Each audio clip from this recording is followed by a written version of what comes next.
देखिए, ऐसा है, लालू को जाना था ईडी और इनको तेजस्वी को जाना था, ये लोग जा नहीं रहे थे। ये एक्चुअली में अपने को राजनेता बनते हैं और जाना नहीं चाह रहे थे। ईडी के दफ्तर में जब ये गए तो अपने साथ में ये चाह रहे थे पूरी भीड़ और सब लोग जाएं। और आपको बता रहे रोहिणी आचार्य जो हैं वो कह रही पाप पाप कह रही बोले, और ये भी कह रही हैं कि ये सब पाप हो रहा है। ये भी उन्होंने कहा कि अगर लालू जी को कुछ भी हुआ तो ये समझ लें मैं गिरगिट जिम्मेदार होगा। नीतीश कुमार पे जबरदस्त कर रही उनकी राजनीति और उनको गिरगिट मतलब नीतीश कुमार के लिए कहा। नमस्कार, मैं अंजलि मिश्रा। स्वागत है आप सभी का एचडीवी न्यूज पर। आपको बता दें कि पहले नीतीश कुमार ने लालू प्रसाद यादव को बड़ा झटका दिया और अब ईडी के दफ्तर जो है लालू प्रसाद यादव पहुंच चुके हैं। लैंड फॉर जॉब मामले में ईडी लालू प्रसाद यादव से पूछताछ कर रही है और अगला नंबर तेजस्वी यादव का भी बताया जा रहा है, जिसके बाद रोहिणी आचार्य जो उनकी बेटी है, इसके बाद आपको बता दें कि उनका भी बयान है, वो भी जो है पोस्ट डाल रही है। तो घर से खाना लेकर बेटी मीसा भारती पहुंची और कहा जा रहा है कि लालू प्रसाद यादव की मुश्किलें इस मामले को लेकर लगातार बढ़ती रहेगी। और इस मामले पर चर्चा के लिए हमारे साथ मौजूद है वरिष्ठ पत्रकार अजय पत्रकार जी। सर, जिस तरीके से back to back Lalu Prasad Yadav को बड़े झटके लग रही हैं, पहले नीतीश कुमार ने साथ छोड़ दिया और अब ईडी पूछताछ कर रही है, क्या कहेंगे आप? देखिए, ऐसा है, लालू को जाना था ईडी और इनको तेजस्वी को जाना था, ये लोग जा नहीं रहे थे। ये एक्चुअली में अपने को राजनेता बनते हैं और जाना नहीं चाह रहे थे। ईडी के दफ्तर में जब ये गए तो अपने साथ में ये चाह रहे थे पूरी भीड़ और सब लोग जाएं। उन सबको मना कर दिया। एक ये सिस्टम होता है, जब भी ईडी पूछताछ करता है तो ऐसा नहीं कि पूरा खानदान आ जाए। दूसरी बात बता रहे हैं, ईडी के उसमें मीसा भी गई। मीसा खुद मुलजिम है और खुद इस घोटाले में शामिल है। ताजुब की बात ये। दूसरी, ईडी को सख्ती रखनी चाहिए कि ईडी जैसे हेमंत सोरेन के 10 सम्मन के बाद, इधर केजरीवाल को 5 सम्मन के बाद, ईडी को जो सख्त होना चाहिए और सख्ती से पूछताछ करनी चाहिए। ईडी से अभी पूछताछ चल रही। लालू आज काफ़ी पजल थे, काफ़ी डाउन है, मीसा भी डाउन है, मगर मीसा बहुत समझदारी से काम कर रही थी आज। मीसा को चूँकि डर रही है कि हमको भी अरेस्ट कर ना ले, मगर चूँकि पापा ने कहा था तुम आना, तुम नेता हो तो तुम्हारा रहना ज़रूरी है, तो ये गेट तक गए और जानबूझकर खुद भी निकलने को उसमें थी और पापा के साथ ये बैठना चाह रही थी। तो ये जान गए वास्तव में पापा के साथ बैठना। उसके बाद इनको क्या हुआ, आज इनको भगवान सहारा आ गए। और मीसा जी जो थी उनके पापा के यहाँ जब उनको अंदर जाने को नहीं मिला तो मीसा जी वहाँ एक मंदिर में चली गई, शक्ति धाम। वहाँ पूजा पाठ कर रही हैं, अपना सब ताली आली सब बजा रही, पूजा पाठ में लगी है। आपको बता रहे हैं, इनको कभी आदमी को मुसीबत में भगवान नज़र आता है, ऊपर वाला जो है मुसीबत नज़र आता है। ये कभी भी पूजा पाठ नहीं करती थी और इसका विरोध करती थी, सनातन का विरोध करता था इनका पूरा परिवार। और यही तेजस्वी यादव स्टालिन का खास है। तेजस्वी यादव से कल पूछताछ होनी है। आप इसके पहले आपको बता रहे हैं कि यही लालू कहते थे, यही केजरीवाल कहते थे, यही तेजस्वी कहते थे, पता नहीं लोगों को क्या है। वो तुरंत ईडी के पास जाना चाहिए, तुरंत सीबीआई जांच पे जाना चाहिए। पहले अन्ना वाले आंदोलन में ये लोग ये कहते थे, यही केजरीवाल कहते थे। अब पता चला जांच से भाग क्यों रहे, चूँकि चोर जो होता है वो थाने जाने पे या जांच से पूछताछ से भागता है। चोर की दाढ़ी में तिनका। अब आपको बता रहे हैं कि ये कहिए देश बच गया।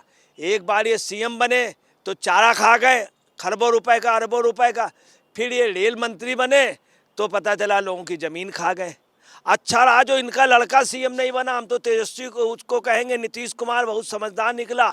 अगर बना देता सीएम तो ये बिहार भी खा जाता, देश भी खा जाता तेजस्वी। अब आपको बतला दें कि 2004 से 2009 के बीच में ये रेलवे में मंत्री बने। इन्होंने क्या किया, पश्चिम जोन रेलवे के पश्चिम जोन पर इन्होंने ज़बरदस्त घपलेबाजी की और लोगों को नौकरी डी ग्रेड में नौकरी के लिए पैसे लिए।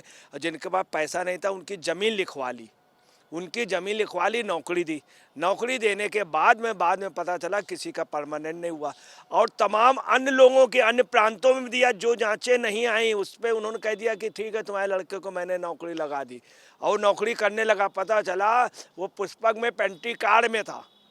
जब पेंटी कार वाले का ठेका हट गया तो पता चला कि उसकी नौकरी चल गई और रेलवे के चक्कर में। तो आपको बताना है काफ़ी पैसा लिया गया, ज़मीनें ले ली, सारी ज़मीनें हड़प गए। इनके काफ़ी मकान, काफ़ी प्लाट, काफ़ी इन्होंने बेच करके कई इनके पास मकान है। और इसमें आपको बताना 13 लोग हैं इनके परिवार के।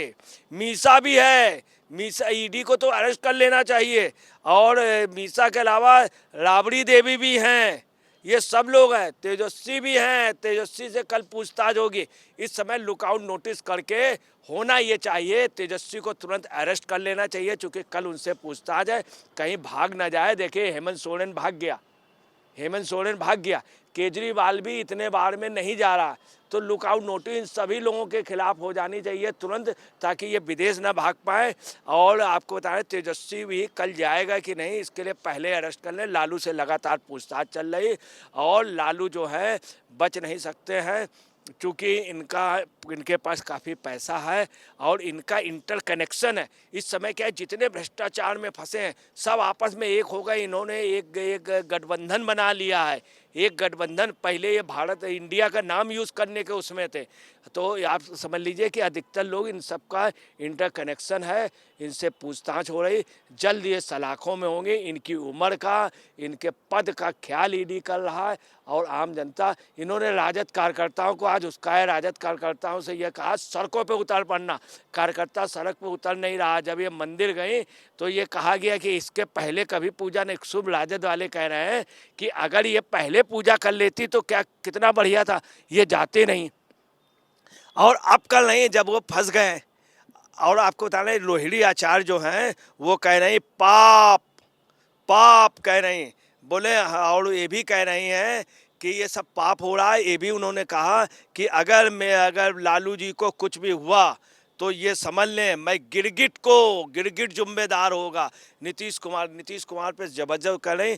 और ये समझ लें कि मैं इनको औकात में ला दूंगी और मैं ऐसा वो करूंगी कि ये लोग कहेंगे। और ये लिख लो, उन्होंने ये भी कहा लिख लो। और गिरगिट को बिल्कुल उन्होंने कहा कि गिरगिट को करने देने के लिए इनकी राजनीति और उनको गिरगिट मतलब नीतीश कुमार के लिए कहा। ये भी उन्होंने कहा शेर अकेला है, कमज़ोर नहीं है। अपने उन्होंने लालू को शेर बताया कि शेर अकेला है और कमज़ोर नहीं। आपको बता रहे हैं लालू का जिस समय बागेश्वर धाम वहाँ पे आए, बागेश्वर महाराज वहाँ पे पटना वहाँ बिहार में आए, तो लालू चुपचाप निकल लिए थे, विरोध करा रहे थे।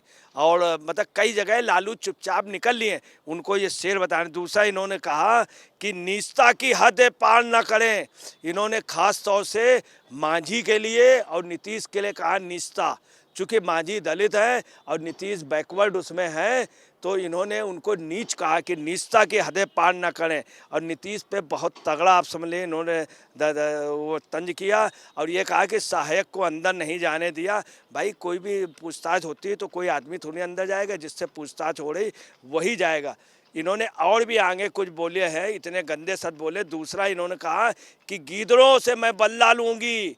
गीदड़ इन्होंने मांझी को और ख़ास तौर से इनको नीतीश कुमार को गीदड़ कहा कि गीदड़ों से मैं बदला लूँगी।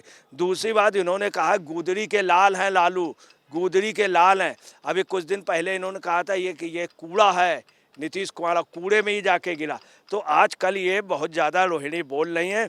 उसकी वजह मैं आपको बता रहा हूँ, उसकी वजह सिर्फ है रोहिणी ने वास्तव में किडनी दी थी और इसलिए दी थी कि उनको बाद में मुख्यमंत्री बना दिया जाएगा, तेजस्वी पे मुकदमा होगा तो मैं मुख्यमंत्री। मगर आपको बता रहे दुर्भाग्य है लालू की दोनों बेटियों का और लालू के दामाद का भी, जो मीसा का, इन सब का दुर्भाग्य ये रहा कि इनको सत्ता नहीं मिली। मुख्यमंत्री बनना चाह रहे थे, इसके पहले भी जब बीजेपी पे गए थे तो वो मीसा चाह रही थी चीफ मिनिस्टर बन जाए, इधर रोहिणी सोच रही थी हम चीफ मिनिस्टर बन जाए। दिल के अरमा आंसुओं में बह गए, ये पोजीशन है रोहिणी।